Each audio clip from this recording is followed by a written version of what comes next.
ఆయుష్ విభాగంలోని house సర్జన్లు PG డాక్టర్లు కూడా నిన్నటి నుంచి ధర్నా చేస్తూ ఉన్నారు. వాళ్ళ స్టైఫండ్ కూడా పెంచాలని చెప్పేసి కూడా ప్రభుత్వం డిమాండ్ చేస్తున్నారు. దీంట్లో భాగంగా ఈరోజు ఆ ప్రభుత్వంతో చర్చలు కూడా జరిపారు. అసలు చర్చల్లో ఏం జరిగారు, అసలు చర్చలు సఫలమయ్యాయా విఫలమయ్యా అని కూడా తెలుసుకోవడానికి జేఏసీ లీడర్ రాజశేఖర్ ఉన్నారు. చెప్పండి, మీరు ఇప్పుడు చర్చలు కూడా వెళ్ళొచ్చారు ప్రభుత్వం నుంచి, మీరు ఏం డిమాండ్ చెప్పారు, వాళ్ళు ఏమన్నారు? అవును, ఈరోజు AYUSH house surgeons and post graduates joint action committee తరపున మేము ఈరోజు ప్రిన్సిపల్ హెల్త్ సెక్రటరీ గారితో చర్చలు జరపడం జరిగింది. సో ఈ చర్చల్లో మాకైతే ఆన్ పార్ విత్ అలోపతి అన్నటువంటి సబ్జెక్ట్ మీద మాకు ఎటువంటి ప్రాపర్ సొల్యూషన్ మాత్రము కంప్లీట్గా మాకు దొరకలేదు. ఒక కాంక్రీట్ సొల్యూషన్ అయితే మాకు దొరకలేదు. అంటే ప్రిన్సిపల్ సెక్రటరీ తోటి మీరు చర్చలు జరపాలంటున్నారు. అంటే గత ఆంధ్రప్రదేశ్ తోటి చూసుకుంటే కూడా తెలంగాణలో చాలా తక్కువగా ఉంది మీకు స్టైఫండ్. అంటే మీరు ఎన్ని డిమాండ్స్ వాళ్ళకు చెప్పారు, వాళ్ళు ఏమేమి ఒప్పుకున్నారు? సో గత 10 సంవత్సరాలుగా ఈ స్టైపెండ్ హైక్ అనేది అయితే జరగాల్సి ఉందో, ప్రతి 2 సంవత్సరాలకు జరగాల్సి ఉందో గత 10 సంవత్సరాల నుంచి జరగలేదు. సో పక్క రాష్ట్రం ఆంధ్రప్రదేశ్ చూసుకున్నట్టయితే ఆంధ్రప్రదేశ్లో ఆన్ పార్ విత్ అలోపతి వాళ్ళకి ఆయుష్ హౌస్ సర్జన్ పోస్ట్ గ్రాడ్యుయేట్లకి ఇవ్వడం జరుగుతుంది. కానీ తెలంగాణ మట్టుకు మాత్రం హౌస్ సర్జన్లకి, ఆయుష్ హౌస్ సర్జన్లకి పీజీలకి, అదేవిధంగా అలోపతి హౌస్ సర్జన్ల పీజీలకి చాలా వ్యత్యాసం అనేది ఉంది.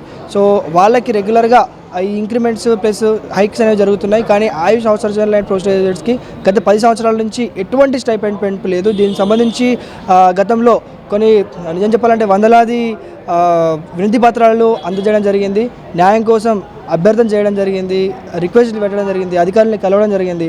కానీ వాళ్ళు హామీలు ఇచ్చినప్పటికీ కూడా పలుమార్లు హామీలు ఇచ్చారు. అంటే ఈ వారంలో అయిపోతుంది, నెలలో అయిపోతుంది అని చెప్పడం జరిగింది. కానీ ఏ రోజు కూడా మాకు తగినట్టు న్యాయం అయితే జరగలేదు. అంటే హామీలు ఇచ్చినప్పటికీ కూడా న్యాయం మాత్రం కాంక్రీట్గా జరగలేదు ఇప్పటివరకు అయితే. ఆయుష్లో ఉన్న 5 డిపార్ట్మెంట్లు కూడా ఇప్పుడు మీరు ధర్నాలు చేస్తూ ఉన్నారు, మీరు డిమాండ్ చెప్తా ఉన్నారు. అంటే ప్రభుత్వం కూడా ఒప్పుకోలేదు. మీరు భవిష్యత్ కార్యాచరణ ఏ విధంగా ఉండబోతున్నారు? మా భవిష్యత్ కార్యాచరణ ఒకటే అండి. ఇప్పటివరకు 3 రకాల చర్చలు జరిగినాయి, 3 దఫాలుగా. ఈ 3 దఫాల చర్చల్లో కూడా మేము ఇచ్చినటువంటి డిమాండ్కి పూర్తి స్థాయిలో సొల్యూషన్ మాత్రం ఇప్పటి వరకు రాలేదండి. సో పూర్తి స్థాయిలో అష్యూరెన్స్ కానివ్వండి, పూర్తి స్థాయిలో సొల్యూషన్ అనేటువంటి రాలేదు. ఎందుకంటే ఇది కేవలం హామీగానే మిగిలిపోతూ ఉంది. గతంలో ఎన్నో రకాల హామీలు వచ్చినప్పటికీ మాకు ఒక ఫిక్స్డ్ టైం అనేది మాకు ఇప్పటివరకు రాలేదు. ఎందుకంటే హామీలు వచ్చి మోసపోయినటువంటి సందర్భాలు కూడా మాకు రీసెంట్ టైంలోనే గత 2 సంవత్సరాల కింద కూడా జరిగింది. కాబట్టి మేము ఈసారి హామీలను ఏమాత్రము పూర్తి స్థాయిలో పరిగణనలో తీసుకునే అవకాశం లేదని చెప్పేసి మేము ఫిక్స్ అయి ఉన్నాము. కాబట్టి ఈరోజు అయినటువంటి చర్చ, ఈరోజు ప్రభుత్వంతో అయినటువంటి చర్చ మాకు పూర్తి స్థాయిలో సొల్యూషన్ కానీ అష్యూరెన్స్ కానీ వచ్చినట్టు మా అందరికీ అనిపించలేదు. కాబట్టి మేము నెక్స్ట్ మా యొక్క సమ్మెను, నిరవధిక సమ్మెను యాజ్ ఇట్ ఈస్గా కంటిన్యూ చేస్తాము. దీన్ని పీస్ఫుల్గానే కంటిన్యూ చేస్తాము. అదేవిధంగా దాని యొక్క భవిష్యత్ కార్యాచరణ అనేది ప్రభుత్వ స్పందనను బట్టి మేము ముందుగా ప్రకటిస్తూ ఉంటాం. అంటే గతంలో కాంగ్రెస్ ప్రభుత్వం ప్రతిపక్షంలో ఉన్నప్పుడు కూడా అసెంబ్లీలో బట్టి విక్రమార్కడే మేము ప్రభుత్వంలోకి వచ్చిన తర్వాత మీకు స్టైఫండ్ కూడా పెంచామని చెప్పేసి కూడా అసెంబ్లీ సాక్షిగా చెప్పారు. కానీ ఇప్పుడు కూడా మిమ్మల్ని పట్టించుకోవడం లేదు. మరి సార్ ఏంటంటే సార్కి అయితే ఇప్పటి వరకు మేము రిప్రజెంటేషన్స్ అయితే ఇవ్వడం జరిగింది. గతంలో సార్ అసెంబ్లీ సాక్షిగానే మా యొక్క విషయాన్ని ప్రస్తావించడం జరిగింది. ఇక్కడికి వచ్చిన తర్వాత కూడా అసెంబ్లీలోనే ప్రస్తావించారంటే ఆటోమేటికల్గా సార్ లోపల ఆ ఇష్యూ లేదనే విషయం అయితే మేము అనుకోవట్లేదు. ఖచ్చితంగా ప్రభుత్వ దృష్టిలో మా యొక్క ఇష్యూ ఉంది. కానీ దానికి ప్రతిస్పందన అనేది మాకు చాలా ఎంతకాలంలో తొందరగా ఇవ్వాలనేటువంటిది మా యొక్క డిమాండ్. సానుకూలంగా స్పందించి తొందరగా డిమాండ్ ఇస్తే మేము మా యొక్క పనులలో మళ్ళీ బ్యాక్ టు వర్క్ వెళ్ళిపోయి, ఎందుకంటే పూర్ పీపుల్ వస్తూ ఉంటారు సేవలకు. మేము పనిచేసేది గవర్నమెంట్ హాస్పిటల్స్లో కాబట్టి గవర్నమెంట్లో పూర్ పీపుల్ వస్తూ ఉంటారు. మేము కనుక విధులు బహిష్కరిస్తే ఎందుకంటే యాజ్ ఏ డాక్టర్స్గా మాకు కూడా కొంచెం హ్యూమానిటేరియన్ గ్రౌండ్స్లో మాకు ఉంటుంది కొంచెం.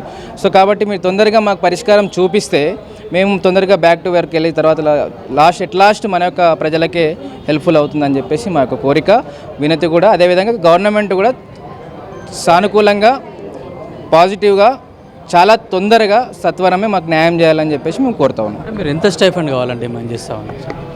మేము క్లియర్ కట్గా అండి 2016 వరకు మాకున్నటువంటి ఆర్డర్స్ అన్నింటిలో కూడా 2016 వరకు ఇప్పటి వరకు మన తెలంగాణ రాష్ట్రంలో ఆన్ పార్ విత్ అలోపతి మాత్రమే వచ్చింది. అంటే on par with MBBS and BDS స్టూడెంట్స్లకి, ఎంబీబీఎస్ అండ్ బీడీఎస్ స్టూడెంట్లకి ఎంతైతే వస్తుందో అదే applicable to the AYUSH students. ఇదే విషయాన్ని బైఫర్కేట్ అయిన తర్వాత మనకు ఒకసారి 2016 అంటే మన దగ్గర అప్లికేబుల్ అయింది. అదేవిధంగా మన ప్రస్తుతం మన సాటి రాష్ట్రమైనటువంటి ఏపీలో ఇప్పుడు వాళ్ళు కూడా సేమ్ అదే ఫాలో అవుతున్నారు. కానీ 2016 తర్వాత 26 మధ్యలో ఇప్పటి వరకు మన దగ్గర అవ్వలేదు. దానికోసం అని చెప్పేసి మేము స్పందన చేస్తూ ఉన్నాం. ఎంతైతే ఆన్పర్ అలోపతి ఉంటుందో ఇప్పుడైతే మనకు సాటి ఎంబీబీఎస్ అండ్ బీడీఎస్ విద్యార్థులు ఎంతైతే తీసుకుంటారో సో ఆ యొక్క అమౌంట్ని మాకు ఫిక్స్ చేయమని చెప్పేసి మేము కోరినాము. మా డిమాండ్ కూడా అదొకటే. మాకు ఎలాంటి సెకండ్ సబ్ డిమాండ్లు ఎలాంటివి లేవు. సో ఎలాంటి లీస్ట్ మా యొక్క డిమాండ్ కూడా ఏం లేదు. ఒకటే డిమాండ్ ఉన్నాం. ఆ డిమాండ్ కూడా ఫెయిర్ అండ్ జెన్యూన్ అని చెప్పేసి మేము కోరుతూ ఉన్నాం. ఆ విధంగానే మేము రిప్రజెంట్ చేసాం. అలోపతికి సంబంధించి ఎంబీబీఎస్ బీడీఎస్ డాక్టర్లకు ఏ విధంగా అయితే స్టైఫండ్ వస్తుందో అదేవిధంగా కూడా ఆయుష్ విభాగంలోని అందరి డాక్టర్లకు కూడా ఇవ్వాలని చెప్పేసి కూడా డిమాండ్ చేస్తున్నారు. గత 10 సంవత్సరాలు అంటే 2016 నుంచి ఇప్పటివరకు కూడా ఒక్కసారి కూడా స్టైఫండ్ కూడా పెరగలేదు. మా డిమాండ్ ఏకైక డిమాండ్ కూడా మా స్టైఫండ్ పెంచాలని చెప్పేసి కూడా ఆయుష్ విభాగం డాక్టర్లు అయితే ప్రభుత్వాన్ని అయితే డిమాండ్ చేస్తున్నారు. ఇప్పుడు చర్చలు విఫలమైన సందర్భంగా మేము ఇదే మా నిరసన కూడా కొనసాగిస్తామని చెప్పేసి కూడా ఆయుష్ డాక్టర్లు అయితే చెప్తా ఉన్నారు. కెమెరామెన్ మధుతో కిరణ్ కుమార్, పల్లవి టీవీ, సెక్రటరేట్, హైదరాబాద్.